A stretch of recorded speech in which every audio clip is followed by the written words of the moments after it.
મુન્દ્રા વાગુરામાં શ્રી રાધેકૃષ્ણ મંદિર, શ્રી ફુલેશ્વર મહાદેવ મંદિરની અંદર મૂર્તિઓનું પ્રાણ પ્રતિષ્ઠા મહોત્સવ યોજાયું.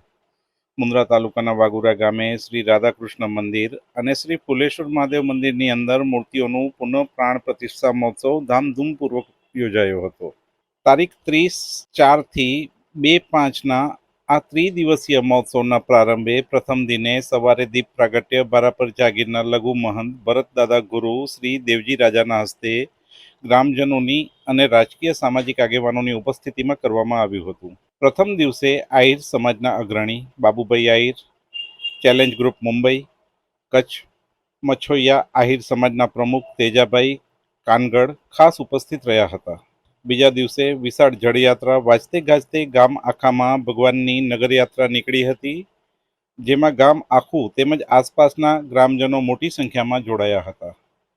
વી.કે. હુંબલ, અરજણભાઈ ખટારિયા, વાગુરા વય વિભાગના માજી પ્રમુખ રઘુભાઈ તેજાભાઈ આહિર, કચ્છ આહિર સમાજના સહમંત્રી અરજણભાઈ કચરાભાઈ ગોયલ, મુરજીભાઈ મયાત્રા તેમજ આહિર સમાજના રાજકીય સામાજિક આગેવાનો ખાસ ઉપસ્થિત રહ્યા હતા.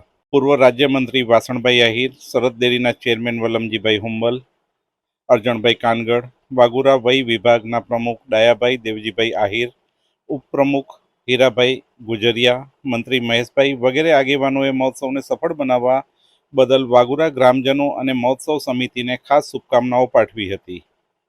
વેલાભાઈ મયાત્રા, હરિભાઈ જરુ, શંભુભાઈ આહિર, શાંતિલાલ ચાવડા, રામજીભાઈ જરુ, વાલજીભાઈ સવા આહિર, વાલજીભાઈ આહિર, રમેશ કરશન આહિર, દેવા મેમા જરુ, કરશન દુદા ચાવડા, રામજી નારાયણ ગોયલ, રવા કરશન જરુ, દેવજી સામજી જરુ, દાનાવાલા જરુ, સામજી નારાયણ ગોયલ, મંગા હાજા ચાવડા, મંગા રાણસિંહ મજેઠિયા, બાબુ કરશન હેઠવાડિયા, રામજીભાઈ કાવડિયા, કાનજીભાઈ મરણ વગેરે તેમજ વાગુરા સમસ્ત ગ્રામજનો સમિતિ તેમજ સેવકગણ અને ભાઈઓ બહેનો વડીલોએ મહોત્સવને સફળ બનાવવા જહેમત ઉઠાવી હતી. આ ત્રિદિવસીય મહોત્સવમાં હોમ હવન, મહાઆરતી, મહાપ્રસાદ, ભજન સંતવાણી સહિતના ધાર્મિક કાર્યક્રમો યોજાયા હતા. યજ્ઞ મંડપમાં મુખ્ય આચાર્ય પદે યાજ્ઞવલ્ક્ય જોશી રહ્યા હતા અને સહ આચાર્ય ગામના પૂજારી લાલા મહારાજ રહ્યા હતા. કચ્છની આ પવિત્ર ભૂમિ અને મુન્દ્રા તાલુકા એટલે કે કંઠી પટના પ્રદેશમાં વાગુરા ગામની અંદર આજે શ્રી રાધાકૃષ્ણ મંદિરની અંદર ભગવાન ગણપતિ ગરુડજી તેમજ હનુમાનજી મહારાજની મૂર્તિઓની નૂતન મૂર્તિઓની પ્રતિષ્ઠા પુનઃ પ્રતિષ્ઠા થઈ રહી છે. આવા સુપ્રસંગે કચ્છ ભૂમિ ન્યૂઝ આનું કવરેજ લેવા આવ્યું છે એને હું અભિનંદન આપું છું. યજ્ઞના આચાર્ય તરીકે એક મારે ઐતિહાસિક વાત કરવી છે કે આ જે વાગુરા ગામ છે એ ગોકુળ મથુરાથી આવેલા આહિરોએ સૌથી પહેલા અહીંયા વાગુરા ગામ વસાવ્યું છે અને એના પછી ચારણદેવો એમ કહે છે કે થરાળા કે બીજા ચાંદ્રળા બધા ગામો વસ્યા છે. અહીં હજારો વર્ષનો ઇતિહાસ એમના ચોપડે બોલે છે. તેમાં આપણે જોઈએ છીએ કે જે મંદિરની મૂર્તિઓની પુનઃ પ્રતિષ્ઠા થઈ રહી છે તે મંદિરની બાંધણી પણ ઓછામાં ઓછા 300-400 વર્ષ જૂની છે. એટલે કે આ મંદિર ખરેખર પૌરાણિક મંદિર છે અને જ્યારે કચ્છની અંદર કેટલા એવા હેરિટેજ સ્થાનોની જ્યારે આપણે ગણતરી કરતા હોઈએ ત્યારે આવા ગામમાં ખૂણાના ગામમાં રહેલા આવા ઐતિહાસિક મંદિરોની હેરિટેજને દરજ્જો અથવા તો પૌરાણિક દરજ્જો મળે અને સમસ્ત પ્રજાને તેમજ ભક્તોને ખબર પડે કે જૂના મંદિરની બાંધણી કેટલી સક્ષમ છે. 2001ના ભૂકંપમાં પણ અડીખમ ઉભેલા આવા મંદિરોનો આપણી પાસે ઘણા બધા આવા મંદિરો છે કે જે મંદિરોને આપણે અત્યારે એની માત્ર મૂર્તિઓ જ નવી બનાવી રહ્યા છીએ. એ મંદિર તો હજી એવું ને એવું છે. એટલે ખરેખર કચ્છની ભૂમિની અંદર આવા જે મંદિરો છે એનું એક દસ્તાવેજીકરણ પણ હું કચ્છ ભૂમિ ન્યૂઝને વિનંતી કરીશ કે દસ્તાવેજીકરણ કરી અને પ્રજા સમક્ષ મૂકે. અને બીજી વાત હું તમને જણાવું સાહેબ કે ખરેખર આવા ધાર્મિક કાર્યોની અંદર જ્યારે જોતા હોઈએ ત્યારે વડીલો બેસતા હોય છે હવન કાર્યમાં. અહીંયા તમને કોઈ વડીલ દેખાય યજમાન વર્ગની અંદર આ ગામની એક ખરેખર વધારવા જેવી આવકાર અભિનંદન આપવા જેવી બાબત છે કે યુવાનો આ કાર્યમાં ધગશ લઈ અને ધાર્મિક કાર્યો કરી રહ્યા છે. તો એ બધા જ યુવાનોને જે યજ્ઞ કાર્યમાં જોડાયા છે એને હું અભિનંદન આપું છું. અસ્તુ ભૂમિ ન્યૂઝનો આભાર. મારું નામ ચાવડા રમેશભાઈ કરશનભાઈ ને વાઘોરા ગામે સૌ ગામ વતી જેમ કે પ્રથમ દિવસે અમારા લઘુમંત એવા શ્રી દેવજી રાજા મહંતશ્રી ભરત દાદા એના હસ્તે દીપ પ્રાગટ્ય કરી કાર્યક્રમની શરૂઆત કરી હતી. ત્યારબાદ અમારા ભૂદેવશ્રીઓ દ્વારા હવન કુંડ એની પૂજા મૂર્તિઓની અને બીજા દિવસે અમારે ગામની જલયાત્રાનો કાર્યક્રમ, ત્યારબાદ સમૂહ ભોજન બપોરે જેમ કે 3 ટાઈમનું છે, સવારે બપોરે અને રાત્રે 3 ટાઈમનો સમૂહ ભોજનનું આયોજન પણ કરેલ છે ત્રિદિવસીય. અને ત્રીજા દિવસે અમારે જેમ કે ધ્વજારોહણ કાર્યક્રમ, ત્યારબાદ મૂર્તિઓનો પ્રાણ પ્રતિષ્ઠાનો અને મંદિરમાં બેસાડવાનો કાર્યક્રમ રાખેલ છે. અને આમાં જે ગામ લોકોએ હર્ષોલ્લાસથી અને આ કાર્યક્રમને માણ્યો છે અને ઉજવ્યો છે. અને આવો જ હર્ષોલ્લાસ હર હંમેશ શ્રી કાળિયા ઠાકર કૃષ્ણ હર હંમેશ આવી જ શક્તિ અમને આપતા રહે. અમારી આમ તો આહિર સમાજની જ વસ્તી છે ગામમાં, પણ હરેક સમાજનો અમને અત્યારે અહીંયા પ્રસિદ્ધ ખૂબ મળ્યો છે. બધાનો હૃદયપૂર્વક આભાર. ત્યારબાદ તમે આ અમારે કચ્છ ભૂમિ ન્યૂઝવાળા ત્યાંથી આવ્યા છે એમનો પણ પત્રકાર મિત્રોનો પણ ખૂબ ખૂબ આભાર. અને આવા કાર્યક્રમ અમને શ્રી કૃષ્ણ ભગવાન તથા શ્રી ફુલેશ્વર મહાદેવ અસીમ કૃપાથી ગામને સહકાર્ય કરવા દે અને તેમનો ખૂબ ખૂબ આભાર. જય શ્રી કૃષ્ણ, જય શ્રી ફુલેશ્વર મહાદેવ. જય શ્રી કૃષ્ણ. સૌ પ્રથમ તો પરેશભાઈ આપનો ખૂબ ખૂબ આભાર. એ કચ્છ ભૂમિ ન્યૂઝ અમારા આવા એક નાનકડા ગામને તમે યાદ કર્યું અને અમારા ગામમાં આવ્યા એ બદલ આપનો ખૂબ ખૂબ આભાર. અને મારા ગામ વાઘોરાની વાત કરું, મારું નામ વાલજી આહિર છે, વાલજી લખું એઠવાડિયા. તો સૌ પ્રથમ 600 થી 700 વર્ષ જૂનું ગામ છે, બહુ પૌરાણિક ઇતિહાસ ધરાવેલું ગામ છે. અને સૌ પ્રથમ આ અમારા આહિર પરિવારના સુરવીર દાદા એવા ભુવડ ચાવડા દાદા, આ એમનું ગામ છે, બાજુમાં જ ભુવડ ગામ છે, બહુ ઇતિહાસ છે મોટો. અને પછી સમજી લો હેઠવાડિયા શાકના વાઘા બાપા ચાવડા, વાઘા બાપા અહીંયા આવી અને વાઘા બાપાએ ગામનું તોરણ બાંધ્યું, એટલે અહીંયાથી ગામનું નામ વાઘુરા પડ્યું. કારણ કે ધીરે ધીરે ધીરે સુધરતા વાઘામાંથી વાઘુરા થઈ ગયું. અને આજે અહીં ત્રિદિવસીય, કારણ કે આ મંદિરની વાત કરીએ ને તો આજે પરેશભાઈ 90 વર્ષના બાપા વડીલ આજે હયાત છે, 90 થી 95 વર્ષના બાપા. એમને અમે પૂછા કરી તો એમણે કીધું કે અમને નથી સાંભળતું કે આ મંદિરની પ્રાણ પ્રતિષ્ઠા ક્યારે થઈ ગઈ. એવું અનુમાન છે કે જ્યારે આ મંદિરનો પાયાવિધિ થઈ ને ત્યારે સમજી લો મંદિરને નીચેથી પાણી નીકળ્યું હતું, એટલો મતલબ આ પાયો ઊંડો છે. અને આ મંદિર છે ને 200 થી 250 વર્ષ જૂનું છે. આજે અમારા ગ્રામજનો એવો વિચાર કર્યો, ત્યારબાદ અસીમ કૃપા છે અમારા પર કાળિયા ઠાકરની. આજ તમે કાળિયા ઠાકરની મૂર્તિ જુઓ, એવું જ તેજ અમે એમનું આપણે દર્શન કરી અને જાય ને, તમે કલ્પના કરો એક કે આજ અત્યારે તો આધુનિક યુગમાં ટેકનોલોજી ઘણી છે, પણ 250 વર્ષ પહેલાં પણ કેવું હશે, મતલબ કે એનો દિમાગ મૂર્તિનો જે ઘડનાર છે એ કેવો હશે એ સમજી લો. આજે આપણે આબે મૂર્તિ જોઈ અને એમના દર્શન કરી ભગવાનના, અને સવાર સાંજ નિત્ય એના કરી અને ક્યાંય પણ જાય તો આપણને કોઈ પણ વિઘ્ન ન નડે. અને અમારું ગામ ભલે પંચરંગી વસ્તી છે પણ છતાં વિવિધતામાં એકતા કાર્યક્રમ ધરાવે છે. ને આજે પણ આહિર સમાજની વસ્તી છે, કૃષ્ણવંશ, અમે અત્રિ ગોત્રના ચંદ્રવંશી, અમે આહિર. આજે ભગવાન કાળિયા ઠાકરની એટલી અસીમ કૃપા, ફુલેશ્વર મહાદેવ દાદા અહીંયા બેઠા છે અમારા 3 ગામ જંગલોની વચમાં, એમની પણ એટલી જ અસીમ કૃપા છે. આજે સૌ ગામજનોનો ખૂબ જ ઉત્સાહ ઉમળકાભેર છે. આ ત્રિદિવસીય અંદરની જે મૂર્તિ છે, હનુમાનજીની મૂર્તિ, પછી ગણપતિ દાદાની મૂર્તિ, ગંગાજીની મૂર્તિ, અને પછી અહીંયા ગામમાં એક રાવરદેવ છે, એમને પણ આહિરનો આશરો કહેવાય. આજ ક્યાંય ભણે મતલબ તો એમના પણ એક વાછરા દાદાની એવી ઈચ્છા હતી કે અમારે મૂર્તિનું પુનઃ પ્રાણ પ્રતિષ્ઠા કરવી છે, પણ એમને કોઈ એવી આર્થિક સહાયનું ઓલું હતું. તો અમારા ગ્રામજનોએ વાત કરી કે તમારે કાંઈ આપવાનું એવું નથી, ખાલી આવવાનું છે, તમારી જે યથાશક્તિ હશે એ તમે આપશો ને હાલશે.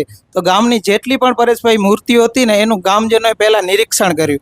પછી અમારા શાસ્ત્રી શ્રી યાજ્ઞવલ્કરજી અને અત્યારે સહ આચાર્ય છે અમારા લાલા મહારાજ પૂજારી, જેનો અમને બહુ ખૂબ જ સહયોગ છે. આજ મને લાગે છેલ્લા 20 વર્ષથી અહીંયા પૂજા કરે છે અને બહુ સારું એવું મેનેજમેન્ટ મંદિરનો, ગામ સાથે એવો એનો ભાવ, ગામને એવું ન લાગે કે મહારાજ છે અને મહારાજને પણ એવું ન લાગે કે મારું જ ગામ, એવી રીતના ગામમાં બાજુમાં મંદિર છે, ગામે મંદિર આપ્યું છે. અને બીજું જૂની ઇતિહાસ કહું તમને તો જે તે વખતમાં લોહાણા મહાજન એનું આ ગામ હોઈ શકે એવું હોય. આપ જોઈ શકો છો આગળ જગ્યા છે, બહુ જૂની 250 વર્ષ પુરાની ધર્મશાળા હતી અહીંયા. અને આ જે નાકું છે ને ગામનું, એ ઠાકર હરિરામ ચતુર્ભુજ એમના સહયોગથી બનેલું નાકું છે. એટલે એનો પણ બહુ અમને સહયોગ મળે છે. મતલબ જેને કહેવાય જ્યાં પણ હોય ને ત્યાં એમને મળે. આજ જે તે વખત સમજી લો કે કમાવા માટે અમુક મુંબઈ ગયા, અમુક લંડન, અમેરિકા, બધાય અહીંયા છે. મતલબ સમજી લો ને બધા, અને બધા સારો એવો સપોર્ટ સહયોગ આપે છે. આપણા મુખ્ય યજમાનની વાત કરું તો સમજી લો નારણભાઈ દેવરાજભાઈ ચાવડા, એ આ ત્રિદિવસીય કાર્યક્રમના મુખ્ય યજમાન છે. પછી સહયોગી દાતા બહુ છે. એમાં મોટું એક નામ હોય તો એરગલ ગ્રુપ, બાબુ વિજલભાઈ મજેઠિયા, જેમનો કે આજ સારું એવો સપોર્ટ ગામને મળે છે. બાકી અમે એવો વિચાર કર્યો હતો કે 31,000થી ઉપર જેમના પણ નામ હોય એવા 18 થી 20 નામો છે. એના નામ લઈએ ને તો એવા 31,000ની ઉપરવાળા બધા દાતા છે. હું ગામ ચાંદોડા ગામનો વતની છું. મારું નામ બાબુભાઈ તેજાભાઈ કુંભાણી. મને આમંત્રણ આપેલું કે અમારે ત્યાં 3 દિવસ પ્રાણ પ્રતિષ્ઠા મહોત્સવ છે, એમાં આપ પધારજો. હું આજે બીજો દિવસ છે. પ્રાણ પ્રતિષ્ઠા નિમિત્તે જે મૂર્તિઓને આપણે એમનું પૂજન કરી વિધિવત આપણે કરી 3 દિવસનું આયોજન છે, એમાં આજે લાભ લીધો છે. અને ઘણા બધા એમાં આવેલા વડીલો, યુવાન મિત્રો, માતાઓ, બહેનો, અમારી પરંપરા પ્રમાણે આજુબાજુના અમારા ગામના દરેક માણસો આજે આવ્યા છે. એમાં આજે ભગવાન રાધે કૃષ્ણ મંદિરની અંદર જે આ સમય મળ્યો અને મોકો મળ્યો છે, અને એમના દર્શન કરી ભગવાન રાધે કૃષ્ણના જીવન ધન્ય બન્યું છે મારું. અને આવું જીવન રહે એવી પ્રભુ પાસે પ્રાર્થના છે. અને આ ગામ લોકોને, દરેક યુવાનોને સત્બુદ્ધિ આપે અને આવા સારા કાર્યની અંદર દરેક યુવાનો જોડાય. કારણ કે અત્યારે આપણા સનાતન ધર્મની આપણે ખાસ જરૂર છે. તો એ પ્રમાણે આપણે દરેક યુવાનો, વડીલો, માતાઓ, બહેનો દરેકે આપણે સનાતન ધર્મને જેમ બને તેમ વધારે ને વધારે આગળ લઈએ. અને બધાયને એમાં જે સનાતનનું ધર્મ છે એ મોટામાં મોટું થંભ છે, એને આપણે આગળ લઈએ. આવી બધાને સત્બુદ્ધિ આપે. કારણ કે આ 3 દિવસનો માહોલ છે. એમાં દરેક યુવાનોએ જે કાંઈ કાલાવાલાથી વચન કર્યું તેમાં મને પણ થોડો મોકો મળ્યો. તે બદલ ગામ વાગુરાના દરેક યુવાનો તરફથી હું ખૂબ ખૂબ આભાર માનું છું. બસ સાહેબ, જય શ્રી કૃષ્ણ, અસ્તુ, જય હો, જય શ્રી રામ. મારું નામ ચાવડા શાંતિલાલભાઈ રાધુભાઈ. સૌથી પહેલાં તો પરેશભાઈ, કચ્છ ભૂમિવાળાનો સૌથી પહેલાં તો તમારો ખૂબ ખૂબ ધન્યવાદ કે અમારા નાનકડા ગામની અંદર આપની પ્રેસ કોન્ફરન્સ રહીને અહીંયા આવ્યા. મારું ગામ મુન્દ્રા તાલુકાનું છેલ્લું ગામ કહેવાય. આજે અમારા ગામની અંદર રાધે કૃષ્ણ ભગવાન અને ફુલેશ્વર મહાદેવ તથા મારા ગામના વાસરા દાદાનો 3 દિવસીય પ્રતિષ્ઠાનું પૂર્ણ પ્રાણ પ્રતિષ્ઠાનું આયોજન કરેલ છે. જેની અંદર આજુબાજુના ગામ ચાંદરોડા, ભલોટ, ફાચરિયા, બગડા, બીટાવાલડિયા, ભુવડ એવા અમારા 64 પાદરના ગામોના અગ્રણીઓ તથા ગામના ગામજનો આવેલા હતા. અને મારા ગામની અંદર આજે 3 દિવસથી પ્રતિષ્ઠા ચાલુ છે. અને અહીં આજે મારા ગામની અંદર જ્યાં દાતારો છે એવા દાતારો પણ ખૂબ છે. એવા દાતારોને પણ હું વાઘુરા ગામ વતી ખૂબ ખૂબ ધન્યવાદ આપું છું. અને અમારા 64 પાદરના આહિર સમાજના પ્રમુખ એવા તેજારમા કાનગડ તથા અમારા આહિર અગ્રણી જ કહેવાય આમ તો, અને મારા ગામને પૂરો સહયોગ આપે છે એવા ચેલેન્જ ગ્રુપ બાબુભાઈ સુરાભાઈ આહિર, જેઓ પણ અહીં પધારેલ હતા. એમનો પણ હું વાઘુરા ગામ વતી ખૂબ ખૂબ ધન્યવાદ આપું છું. આજે 3 દિવસના આયોજનની અંદર પૂરા ગામે સંપૂર્ણ સહયોગ આપેલ છે. એમાં દાતારોએ પણ ખૂબ સહયોગ આપેલ છે. અને આપણે સમિતિ, ભોજન સમિતિ જેવી કે અને પાણી પુરવઠા સમિતિ બધી સર્વ સમિતિએ ફૂલ સપોર્ટ આપ્યો છે. સર્વ ગ્રામજનોએ ફૂલ સપોર્ટ આપ્યો છે. પહેલાં તો સર્વ ગ્રામજનોનો પણ હું ખૂબ ખૂબ આભાર માનું છું. અને અસ્તુ. જય હિન્દ, જય શ્રી કૃષ્ણ. લાલાભાઈ મહારાજ, હું વાઘોરામાં ભગવાન ઠાકર મંદિરની સેવા 22 વર્ષથી ફરજ બજાવું છું અને પરમાત્માની સેવા કરવામાં જે આનંદ મળે છે મને, એ ક્યાંય આનંદ હું બીજો અનુભવતો નથી. બીજું કે આ ગામમાં જેમ બાળકને માતા પિતા પ્રેમ આપે એમ આ ગામ વાઘોરાએ મને માતા પિતા જેટલો પ્રેમ આપ્યો છે. અને જ્યાં પણ મારી કોઈ પણ મુશ્કેલીની વાત કરી મેં, તો આ ગામે જ્યાં મેં પગ મેલ્યો ત્યાં હાથ મેલ્યો છે. તો આ ગામનો હું સદાય ઋણી છું. અને આ ગામનું આજે આ મારા ભગવાન દ્વારકાધીશનું જે મંદિર છે એ પૌરાણિક મંદિર છે. અને ભગવાનના ચરણે જે માણસ એક ફેરે દર્શન કરી ગયો અને એના મનની મુરાદ પૂરી ન કરે તો મને લાલો મહારાજ કહેતા નહીં. એવું મારા પરમાત્માનું મંદિર છે, દિવ્ય સ્થાન છે. અને સદાય અમારા વાઘોરા ગામમાં આહિર સમાજ રહેલો છે. તો આ આહિર સમાજ અને સમસ્ત ગ્રામજનો અમે ધર્મની બાબતમાં સદાય સંગઠન કરીને ભેગા રહીને કોઈ પણ ધર્મનું કાર્ય હોય તો અમે ભાવપૂર્વક કરીએ છીએ, ચાહે કોઈ પણ ધર્મનું કાર્ય હોય. અમારું આ ઐતિહાસિક મંદિર છે અને સદાય ભગવાન મુરલીધરની આ વાઘોરા ગામ ઉપર તથા સમસ્ત દેશવાસીઓ ઉપર ભગવાનની અસીમ કૃપા રહે, એટલું કહી મારી વાણીને હું વિરામ આપું છું. બોલીએ દ્વારિકાધીશ કી જય.